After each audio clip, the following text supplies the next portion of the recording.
Pero bago tayo magpatuloy ay pakilike ang ating video. Ganon din ang subscribe button, pati na rin ang bell icon para lagi kayong updated sa mga parating ko pang mga uploads.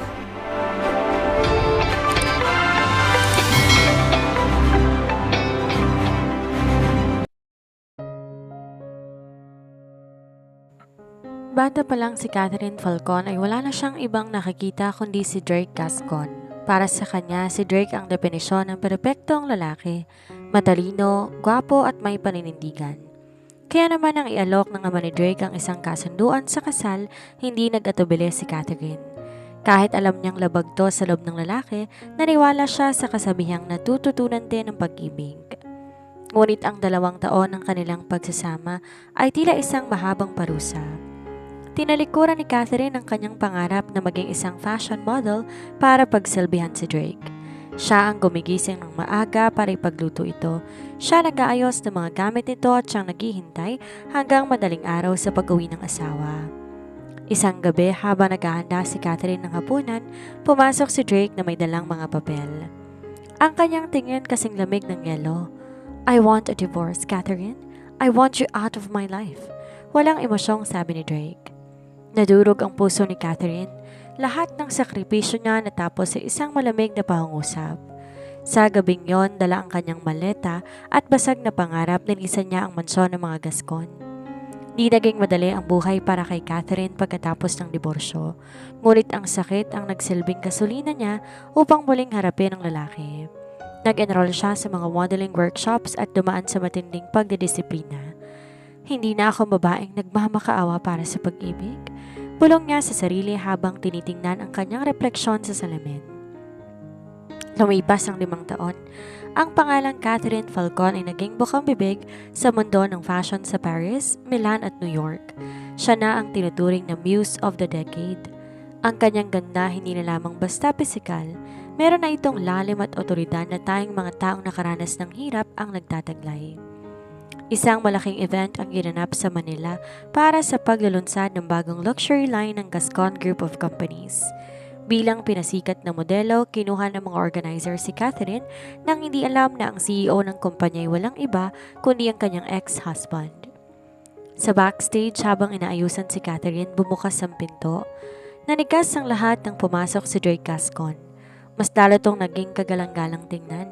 Ngunit may bakas ng kalungkutan sa kanyang mga mata na wala roon noon. Napatigil si Drake nang magtagpo ang kanilang mga mata. Ang Catherine na iniwan niya noon na laging nakasuot ng apron at may mapungay na mga mata ay wala na. Ang nasa harap niya ngayon ay isang reyna. "Catherine," mahinang sambit ni Drake. "Mr. Gascon," malamig at formal na bati ni Catherine. May kailangan bang kliyente sa kanyang modelo? Hindi makapagsalita si Drake.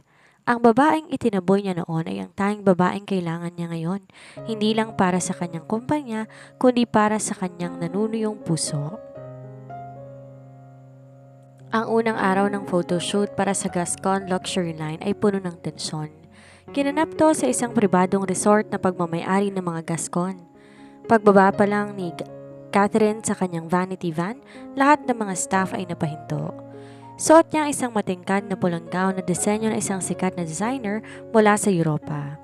Hindi inakala ni Catherine na personal na dadalaw si Drake sa shoot. Nakatayo ito sa gilid, nakapamulsa at hindi maalis ang tingin sa kanya. "Focus, Catherine," bulong niya sa sarili. "Trabaho lang ito." Nagsimula ang shoot. Bawat galaw ni Catherine ay puno ng grasya at kumpiyansa. Ang bawat click ng kamera ay tila musika sa kanyang pandinig. Sa kabilang banda, si Drake ay hindi makapaniwala. Ang Catherine na kilala niya noon ay mahiyain, palaging nakayuko at tila takot magkamali sa harap niya. Ngunit ang babaeng to, she owned the room. Sa kalagitnaan ng break, lumapit si Drake dala ang isang baso ng tubig. "You are doing great, Catherine. Hanga ako sa narating mo," panimula ni Drake. Ang boses nito wala nang dating talim, sa halip puno ito ng paghanga. Kinuha ni Catherine ang tubig, ngunit di tumingin sa mga mata nito. "Salamat, Mr. Gascon. Pero gaya ng sabi ko kahapon, narito ako bilang empleyado mo. Hindi kailangan ng mga papuri sa labas ng trabaho. Can we at least talk? Just for a few minutes?" Pakiusap ni Drake. "Tungkol saan? Sa nakaraan?" Bahagyang ngumiti si Catherine. isang ngiting mapait. Tapos na tayo doon, Drake. Pinirmahan natin ang mga papel na yon 5 taon ang nakakaraan. Ang tanging koneksyon natin ngayon ay ang pirma ko sa kontrata ng kumpanya mo. Iniwan ni Catherine si Drake na nakatayo lang doon. Ramdam ang bigat ng mga salitang binitawan ng dating asawa. Ngayon lang napagtanto ni Drake na ang pader na itinayo ni Catherine ay mas matibay pa sa anumang kumpanya na naipatayo niya. Pagkatapos ng photoshoot, isang malakas na ulan ang bumuhos, dahilan para ma-stock ang buong team sa resort. Dahil sa baha sa main road, walang makakaalis hanggang kinabukasan. Napilitan si Catherine na manatili na sa isa sa mga suite. Habang nagpapahinga, narinig niya ang katok sa pinto. Inakala niya ang kanyang assistant iyon, ngunit laking gulat niya na makita si Drake. Hawak nitong isang tray ng pagkain, mga paborito niya nung sila ay mag-asawa pa. Sinigang, nahipon at mainit na kanin. Alam kong hindi ka pa kumakain ng maayos dahil sa pagod, sabi ni Drake. I personally asked the chef to prepare this. Hindi na nakakibo si Catherine. Ang amoy ng pagkain ay nagdala ng mga alaala na mga gabing pinagluluto niya si Drake. Ngunit hindi man lang to tumikim dahil busog na raw ito sa labas. Bakit mo to ginagawa, Drake? Tanong ni Catherine. Ang kanyang boses ay nanginginig na sa halong lungkot at inis.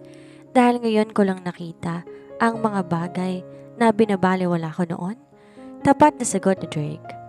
Umupo siya sa dulo ng sofa, malayo kay Catherine. Para hindi ito mailang. Nahanap ko na ang lumang diary mo sa attic ng mansyon noong nakaraang buwan. Catherine, nabasa kong lahat. Ang mga pangarap mo na sinuko mo para sa akin. Ang mga gabing umiiyak ka habang hinihintay mo ko. Nanahimik ang paligid. Tanging ang tunog ng ulan ang maririnig sa labas. Patawarin mo ko? Pagpapatuloy ni Drake, ang kanyang boses ay basag. Hindi ko hinihiling na balikan mo ko kaagad.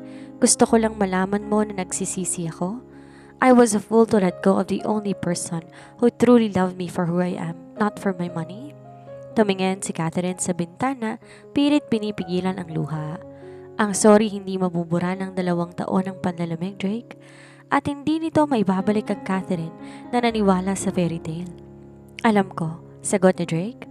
Kaya hindi ko nasusubukang ibalik ang lumang Catherine.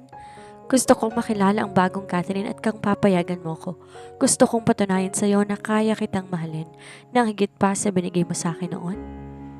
Hindi sumagot si Catherine, ngunit hindi rin niya itinaboy ang pagkain. Sa gabing iyon, sa gitna ng unos nagsimulang gumuho ang ilang bahagi ng yelo sa kanilang mga puso. Matapos ang insidente sa resort, bumalik ang lahat sa Maynila. Akala ni Catherine ay magiging normal na ulit ang lahat at babalik sila sa pagiging kliyente at modelo lamang. Ngunit nagkamali siya.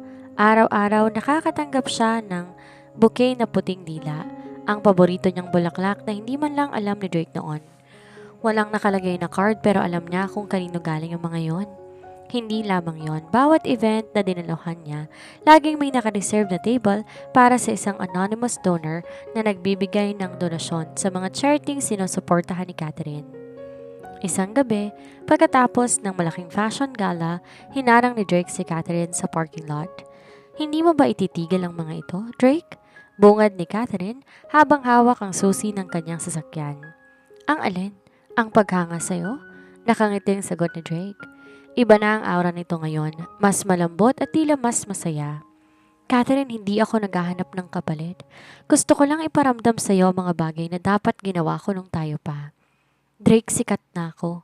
Mayaman na rin ako, hindi ko na kailangan ng mga material na bagay, sagot ni Catherine. Alam ko. Kaya hindi ako nagbibigay para mapahanga ka.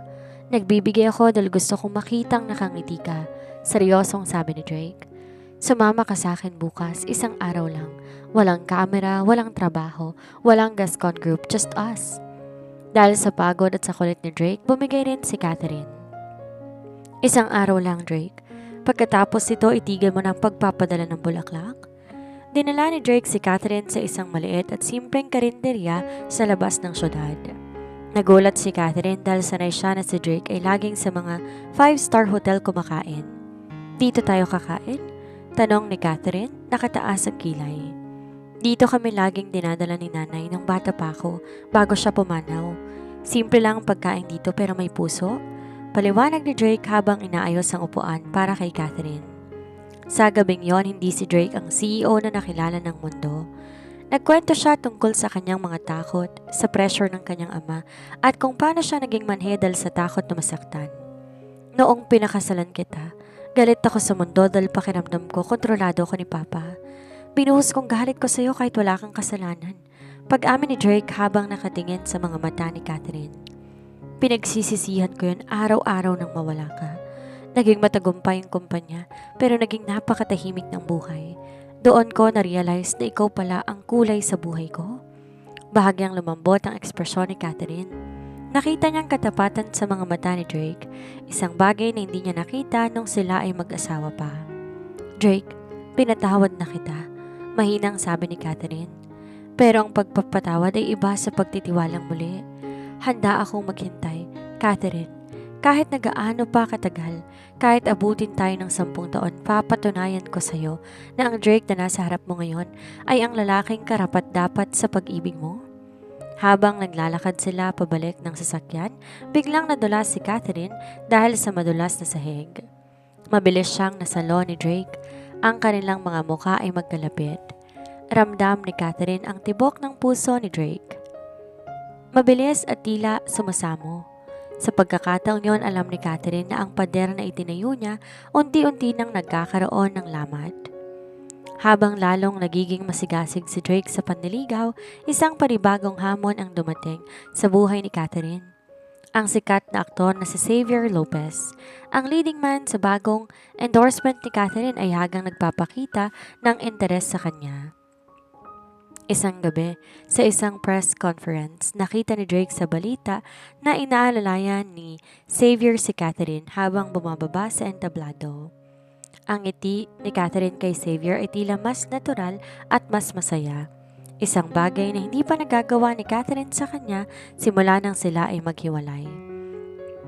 Sir, may apartment po kayo sa Board of Director bukas? Paalala ng kanyang secretary. Cancel everything. Mariing utos ni Drake habang nakatitig sa screen ng TV. Alamin mo kung nasa ng after party ng press conference na yan. Dumating si Drake sa party, suot ang kanyang pinakamahal na suit.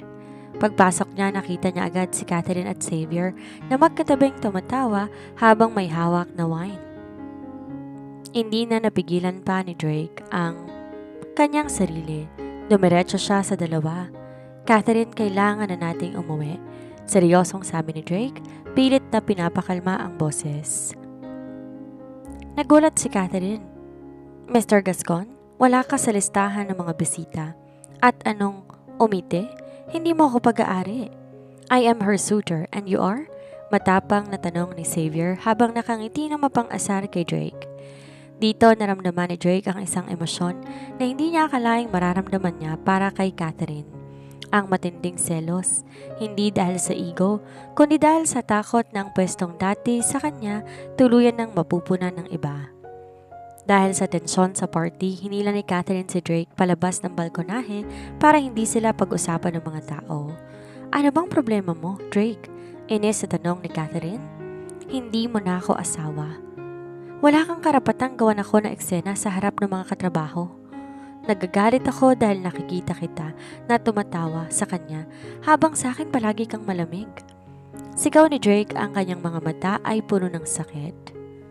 Alam kong wala akong karapatan, Catherine, pero ang makita kang hawak ng iba, parang pinapatay ako sa bawat segundo.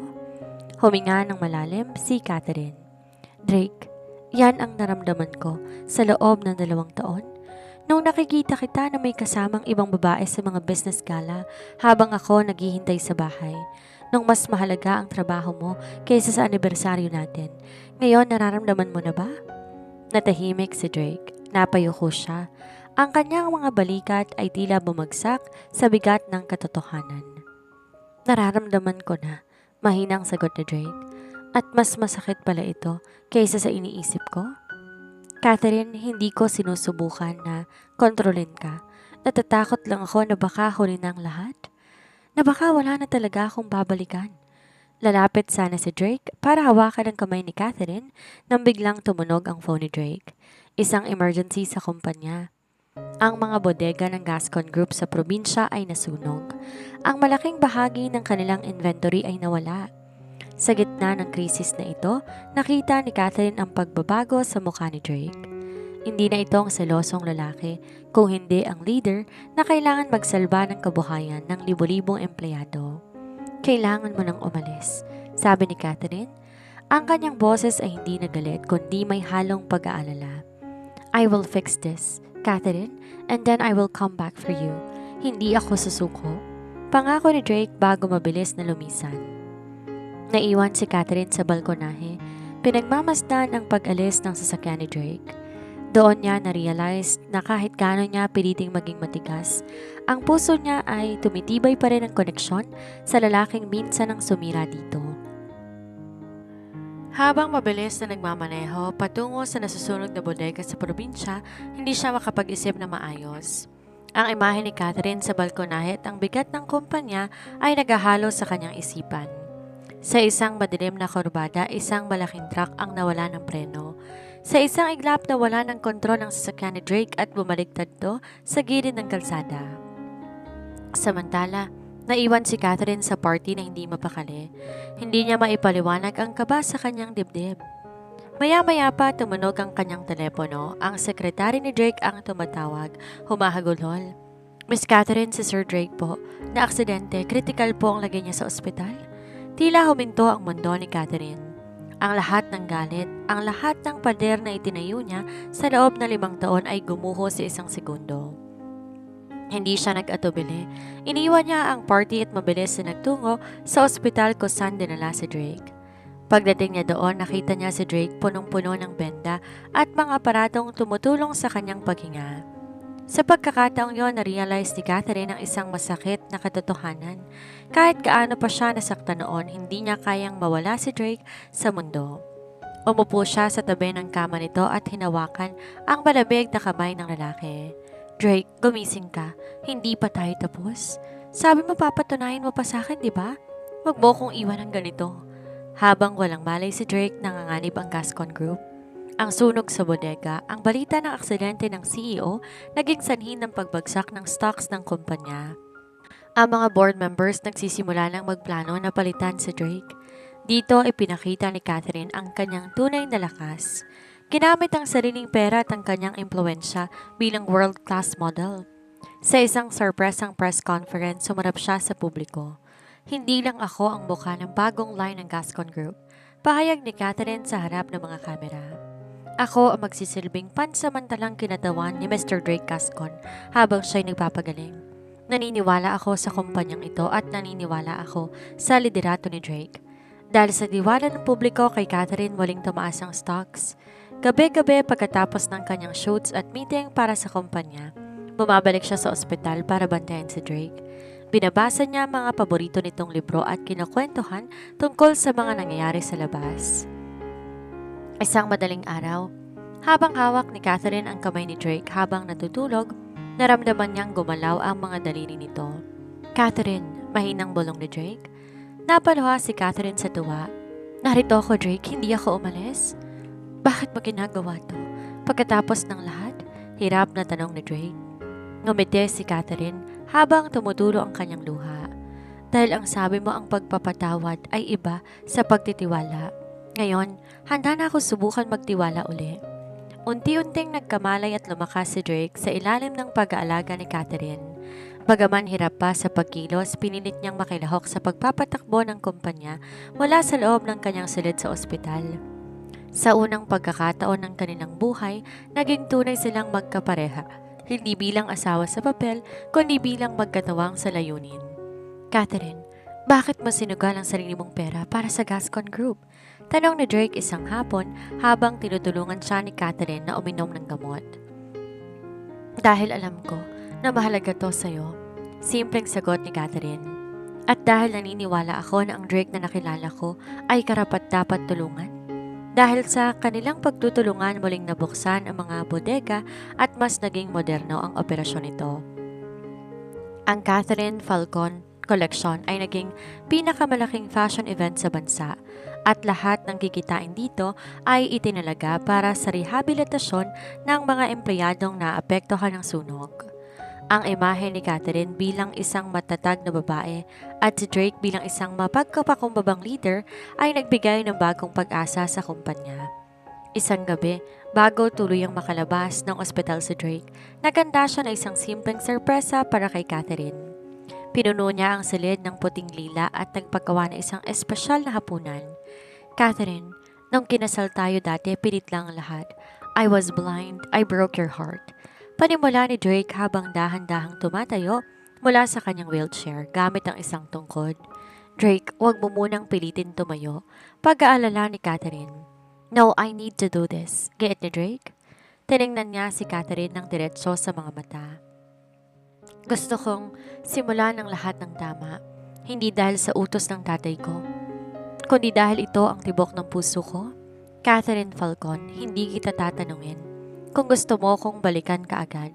Ang hinihiling ko lang ay ang bigyan mo ko ng pagkakataon na ligawan ka sa paraang nararapat sa isang reynang katulad mo.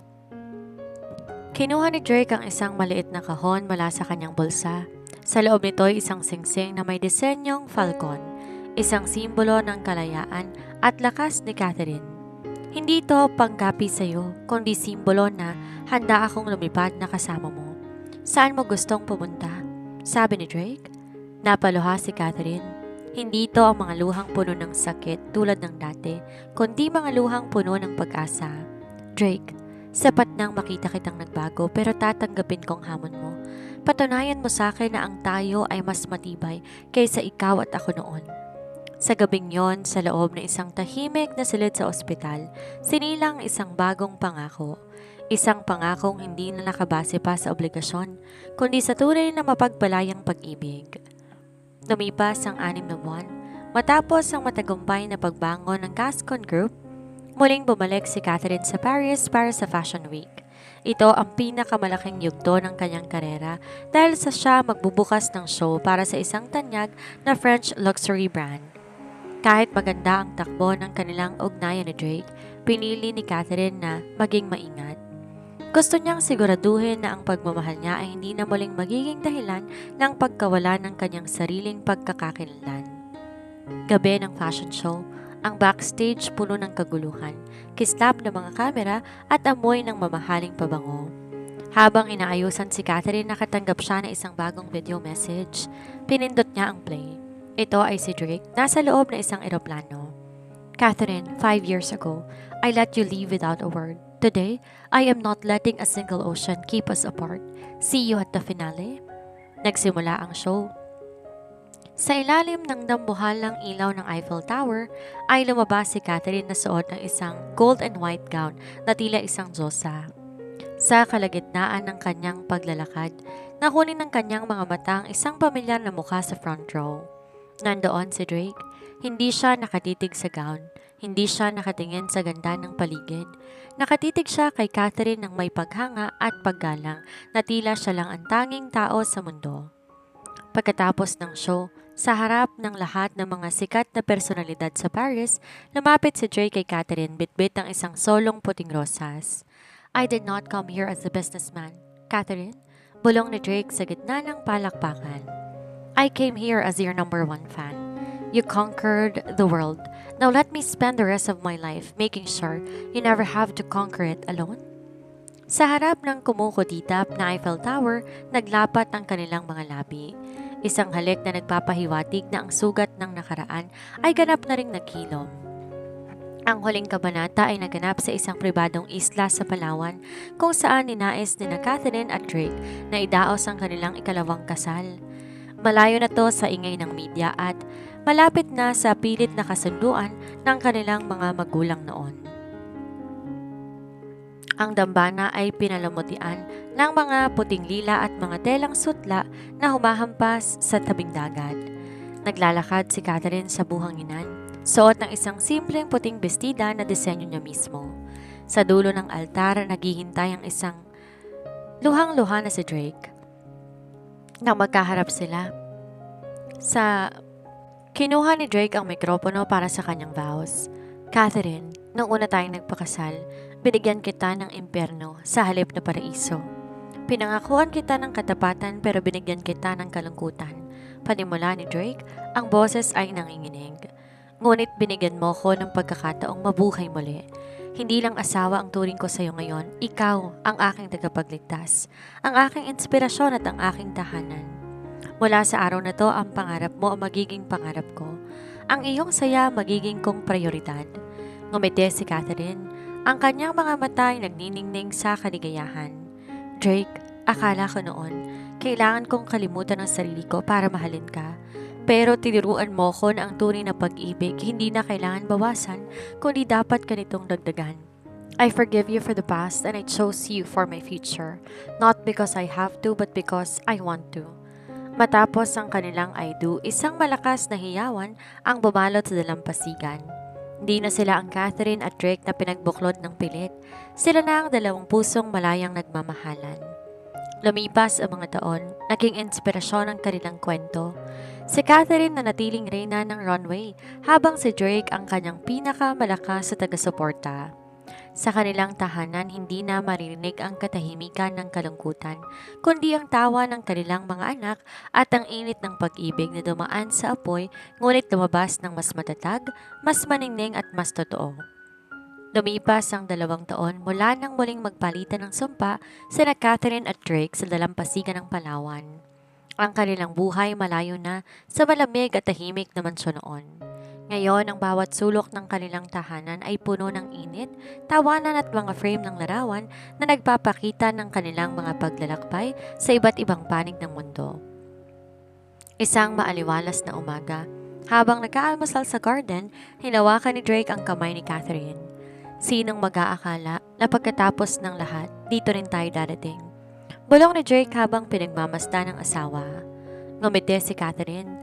Ang pag-ibig na dumaan sa pagsubok ay dumating nang isilang si Catherine ang kanilang panghanay.